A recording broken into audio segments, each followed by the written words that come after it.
नमस्कार दोस्तों, India IQ में आप सभी का एक बार फिर से स्वागत है। आज इस वीडियो में हम आपको उदयपुर लोकसभा सीट के सियासी इतिहास के बारे में बताएंगे। हम आपको बताएंगे कि यहाँ पर कब कब कौन चुनाव जीता है, किसका यहाँ पर कब्जा रहा है, इस सीट के जातिगत समीकरण क्या है, किस जाति का यहाँ पर सबसे ज्यादा प्रभाव रहता है, कौन सी जाति का वोटर किस पार्टी के पक्ष में जाता है, पिछले चुनाव में किस जाति का वोटर किसको गया था, इन सब के बारे में इस वीडियो में हम आपको बताएंगे। लेकिन वीडियो शुरू करने से पहले आपने अब तक अगर हमारे चैनल इंडिया आईक्यू को सब्सक्राइब नहीं किया तो सब्सक्राइब कीजिए और आप नीचे हमें कमेंट बॉक्स में बताइए कि इस बार रघुवीर मीणा और अर्जुन लाल मीणा बीजेपी और कांग्रेस की तरफ से यहाँ पर चुनावी मैदान में है। क्या चुनाव में कांग्रेस के रघुवीर मीणा यहां से चुनाव जीतने में कामयाब होंगे या बीजेपी के अर्जुन लाल मीणा? इसका जवाब आप नीचे हमें कमेंट बॉक्स में दीजिए। महाराणा प्रताप ही मेवाड़ की सबसे बड़ी पहचान है। महाराणा प्रताप के बाद अगर किसी को सबसे ज्यादा सम्मान दिया जाता है तो वो उनके साथ ही युद्ध लड़ने वाले भील राजा राणा कुंजा का नाम लिया जाता है। मेवाड़ के स्वाभिमान को बचाने के लिए भीलों और राजपूतों ने मिलकर लड़ाई लड़ी। सियासी लड़ाई में भी ये जातियां इस इलाके में काफी प्रभावी रहती हैं। राजस्थान की सियासत के लिए कहा जाता है कि राजस्थान जीतने के लिए मेवाड़ जीतना जरूरी है, लेकिन 2018 के विधानसभा चुनाव में यहाँ बीजेपी और कांग्रेस को मिला जुला परिणाम मिला था। लिहाजा कोई भी यहाँ मजबूत होने का दावा नहीं कर सकता। मेवाड़ की उदयपुर लोकसभा सीट की अगर बात करें तो ये सीट एसटी के लिए आरक्षित सीट है। इसमें विधानसभा की 8 सीटें शामिल हैं, जिसमें 6 सीटें उदयपुर जिले की गोगुंदा, झालोड़, खेरवाड़ा, सलुम्बर, उदयपुर ग्रामीण, उदयपुर शहर के अलावा प्रतापगढ़ की धारियाबाद और डूंगरपुर की आसपुर विधानसभा सीट शामिल है। पूरे मेवाड़ में भले ही मिला जुला असर हो, लेकिन विधानसभा चुनाव में भी उदयपुर सीट पर बीजेपी ने मजबूत पकड़ बनाई थी। इस लोकसभा क्षेत्र में आने वाली 8 विधानसभा सीटों में से 7 पर बीजेपी और 1 पर कांग्रेस का कब्जा हुआ था। लेकिन सियासत में समीकरण बदलने में वक्त नहीं लगता। यह हमेशा से बीजेपी और कांग्रेस के बीच मुख्य मुकाबला रहा है, लेकिन इस बार बीटीपी भी यहां दोनों पार्टियों के लिए चुनौती पेश कर रही है, क्योंकि पिछले विधानसभा चुनाव में बीटीपी ने दक्षिण राजस्थान में 16 सीटों पर उम्मीदवार उतारे और पहली बार चुनाव लड़कर 2 सीट पर जीत हासिल की।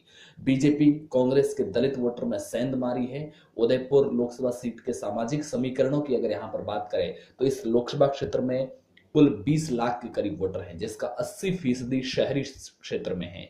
कुल आबादी का 5% एससी जाति के यहाँ पर वोटर हैं, जबकि 59.08 यानी करीब करीब 60% यहाँ पर एसटी वोटर है। एसटी के 60% वोटर में मीणा भी शामिल हैं। यहाँ जीत हार के समीकरण जातिगत समीकरणों पर ज्यादा निर्भर करते हैं, लेकिन 2009 में परिसीमन से ये सीट एसटी के लिए आरक्षित हुई तो यहाँ समीकरण भी बदले। चुनावों के ट्रेंड पर नजर डाले तो राजपूत, ब्राह्मण, वैश्य एकजुट होकर बीजेपी के पक्ष में वोट डालते आए हैं, जबकि जाट, गुज्जर, मीणा और दलित कांग्रेस के पक्ष में मतदान करते रहे हैं। इसके अलावा एससी एसटी वोटर समीकरणों के हिसाब से बदलते रहे हैं। यहाँ का मीणा वोट परंपरागत रूप से कांग्रेस का माना जाता है, लेकिन पिछले 10 सालों में यहाँ पर बीजेपी ने कांग्रेस के इस वोट बैंक में बड़ी सेंध लगाई है। इस बार फिर बीजेपी और कांग्रेस दोनों ये सीट जीतने का दावा कर रहे हैं, तो बीटीपी दोनों के लिए चुनौती पेश करने का दावा कर रही है। विधानसभा चुनाव में भले ही बीटीपी ने 2 सीटें जीती हो, लेकिन लोकसभा चुनाव में यहां पर मुकाबला बीजेपी और कांग्रेस के बीच में है। उदयपुर के सियासी इतिहास की अगर बात करें तो आजादी के बाद उदयपुर सीट पर हुए 16 लोकसभा चुनाव में 10 बार कांग्रेस, 4 बार बीजेपी, 1 बार स्वतंत्र पार्टी और 1 बार भारतीय लोकदल का कब्जा रहा है। यहां से कई दिग्गज चुनाव जीते हैं। लंबे समय तक मुख्यमंत्री रहे मोहनलाल सुखाड़िया, कांग्रेस के दिग्गज नेता गिरिजा व्यास, बीजेपी के दिग्गज नेता गुलाबचंद कटारिया यहां से सांसद रह चुके हैं। आजादी के बाद हुए 5 पहले आम चुनाव में यहां पर कांग्रेस ने लगातार जीत हासिल की थी, लेकिन 1971 में यहां पर पहली बार कांग्रेस के अलावा किसी दूसरी पार्टी ने जीत हासिल की और यहां से स्वतंत्र पार्टी ने चुनाव जीता। तो वहीं 1977 की जनता लहर में भारतीय लोकदल के भानु कुमार शास्त्री यहां से चुनाव जीते। 1980 में पूर्व मुख्यमंत्री मोहनलाल सुखाड़िया यहां से सांसद बने।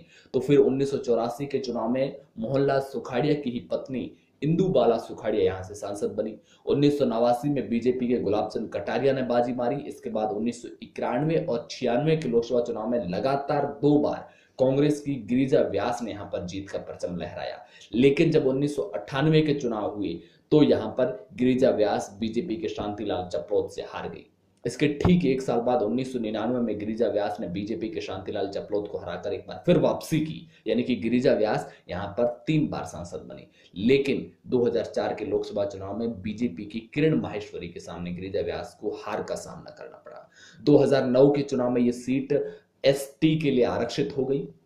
इस बार कांग्रेस के रघुवीर मीणा उदयपुर से सांसद बने, लेकिन 2014 में मोदी लहर में रघुवीर मीणा ये सीट नहीं बचा पाए और बीजेपी के अर्जुन लाल मीणा यहां से सांसद बने।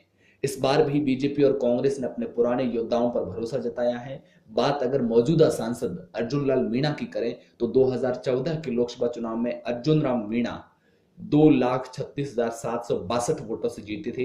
पिछले 5 सालों में संसद में उनकी उपस्थिति हाजिरी 86% रही है। इस दौरान उन्होंने 81 डिबेट में हिस्सा लिया और संसद के अंदर 344 प्रश्न पूछे। लोकसभा क्षेत्र में मिली सांसद निधि यानी कि एमपी फंड से करीब 75% धन उन्होंने अपने इलाके में विकास के कामों पर खर्च किया। लेकिन इस बार ये देखना वाकई रोचक होगा कि दोनों पार्टियों के पुराने योद्धा उनके भरोसे पर कितना खरा उतरते हैं और क्या नई नवेली बीटीपी यहां बीजेपी कांग्रेस के समीकरण बिगाड़ने में कामयाब होती है या नहीं।